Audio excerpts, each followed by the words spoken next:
Kami di Market Review beberapa data sudah kami siapkan, di antaranya adalah mengenai tahapan temuan BMKG mengenai potensi gempa dan tsunami di Jawa Timur. Di antaranya adalah BMKG melakukan pemodelan matematika untuk mengukur potensi besaran gempa dan ketinggian tsunami di wilayah Jawa Timur. Kemudian dari hasil pemodelan tersebut ditemukan fakta mengenai potensi tsunami di wilayah Jawa Timur.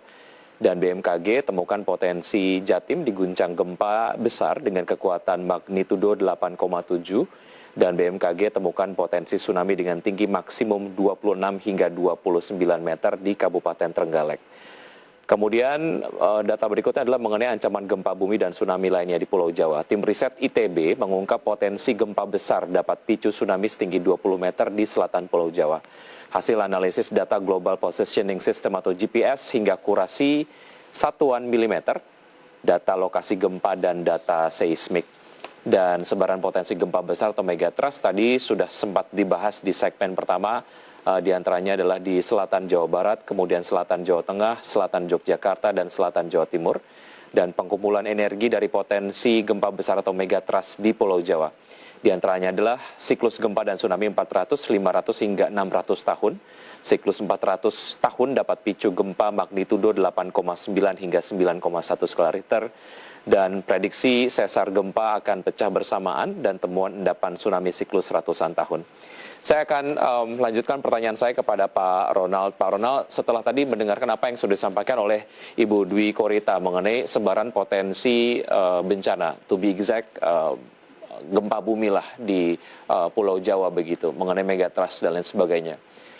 Konsolidasi yang dilakukan oleh teman-teman pengusaha ataupun mungkin bicara mengenai spesifik karena data yang paling baru adalah mengenai potensi bencana gempa bumi dan juga tsunami di Jawa Timur.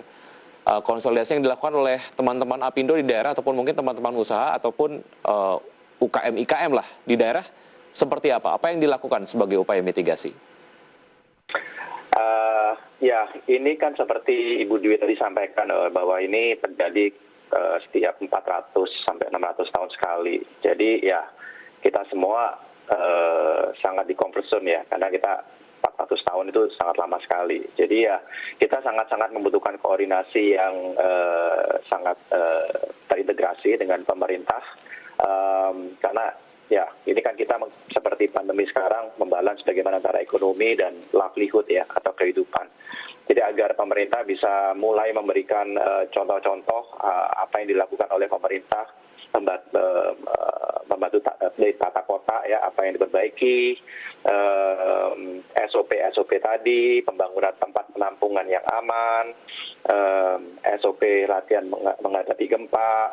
Nah ini mungkin bisa juga belajar dari negara lain ya yang sering menghadapi gempa seperti Jepang gitu ya. Saya sering lihat bahwa mulai dari sekolah-sekolah anak-anak kecil sudah sering latihan kalau udah gempa gimana, turun di bawah meja misalnya gitu ya. Nah ini bisa disampaikan juga sampai ke dunia usaha, mulai dari dunia usaha besar yang mengemploy banyak karyawan ya, sampai ke UKM. Jadi perusahaan sangat membutuhkan arahan, Pak. Ya, ini menjadi sebuah hal yang kemudian cukup penting untuk disadari oleh masyarakat bagaimana sebetulnya secara geografis Indonesia terletak di Ring of Fire tadi dan nampaknya mitigasi bencana seharusnya harus menjadi bagian dari gaya hidup begitu. Kemudian tidak terjadi kepanikan pada saat kemudian terjadi dan masyarakat sudah tahu apa yang harus dilakukan. Saya ke Bu Dwi, dari daerah-daerah yang sudah ditelusuri, bagaimana BMKG melihat infrastruktur mitigasi kebencanaan di sana. Lalu bagaimana dengan kesadaran dari masyarakat sendiri, tentu saja di daerah-daerah yang kemudian kemarin disampaikan mengenai potensi bencana alam yang ada di sana, apakah mereka cukup aware mengenai apa yang harus dilakukan pada saat bencana terjadi? Kalau tentang awareness, terutama masyarakat di pesisir Jawa Timur, sebetulnya cukup aware, karena baru saja tahun 1994 itu memang terjadi tsunami di sekitar Banyuwangi ya, di sana, dan menelan cukup banyak korban. Jadi masih pada ingat lah ya. Jadi kita menjelaskannya tidak sulit karena ada sejarah yang pernah terjadi. Jadi dalam 200 tahun itu terjadi 6 kali tsunami di beberapa wilayah di Jawa Timur itu dalam 200 tahun. Nah, jadi awareness itu sebetulnya ada, tetapi mungkin kurang terpupuk ya, sehingga tidak menyangka kok sekarang kok sudah harus siap-siap lagi begitu ya, bukannya sudah terjadi tahun 94. Sehingga kami terus melakukan edukasi, literasi bersama-sama pemerintah daerah dengan BPBD, dengan Kamtibmas, dengan relawan, karena tidak mungkin BMKG sendiri, ada ITS ya, kemudian universitas-universitas yang lain juga melakukan. Nah, industri juga perlu melakukan itu, pemahaman apa yang harus disiapkan sebelum bencana, misalnya apa langkah-langkah evakuasi, SUP-nya, lalu rencana kedaruratan atau contingency plan, karena kan industri itu kadang-kadang ada mesin-mesin ya. Kemudian juga untuk perlindungan, misalnya bertingkat ya, bertingkat ini apakah biasanya kita minta berlindung di bawah meja ya dengan melindungi kepala. Tetapi apakah benar mejanya tuh meja yang kokoh kuat? Ternyata mejanya meja yang mudah rusak. Nah, itu satu di dalam gedung, itu yang harus disiapkan. Di luar gedung, jalur evakuasinya, terutama yang di pinggir pantai, menuju ke tempat yang aman, contoh ideal itu di Bali. Di Sanur, Kute, hotel-hotel berbintang, kami ikut membina hotel berbintang bersama BPBD, mereka sudah tersertifikasi bahwa siap jadi tsunami ready hotel ya. Jadi wisatawan itu tidak takut, tahu ada tsunami ready hotel, dia pilih yang itu. Jadi setiap ada peringatan dini tsunami, mereka sudah diingatkan untuk lari ke lantai 3, misalnya lantai 3 ke atas. Jadi hotel-hotel itu juga berfungsi sebagai shelter penyelamatan bagi masyarakat sekitarnya. Baik. Contoh yang lain itu airport Yogyakarta International Airport. Itu juga sudah tsunami ready juga semacam itu. Artinya dari temuan yang paling baru mengenai potensi gempa bumi dan juga tsunami di Jawa Timur, ini tentu saja ada input-input yang diberikan oleh BMKG kepada BPBD, kemudian juga pemerintah daerah supaya dilakukan penguatan mitigasi bencana alam begitu ya, Bu Dwi ya. Baik. Pertama jalur evakuasi. Baik. Jalur evakuasinya belum siap sepenuhnya. Belum siap. Oke, komitmen apa yang kemudian ditunjukkan oleh pemerintah daerah lah untuk menyiapkan jalur evakuasi yang ideal lah, yang cukup aman pada saat terjadi bencana tadi? Komitmen itu kita lihat antara BPBD dengan masyarakat. Jadi ada masyarakat yang malah mengatakan, kan ini harus lewat sawah ya.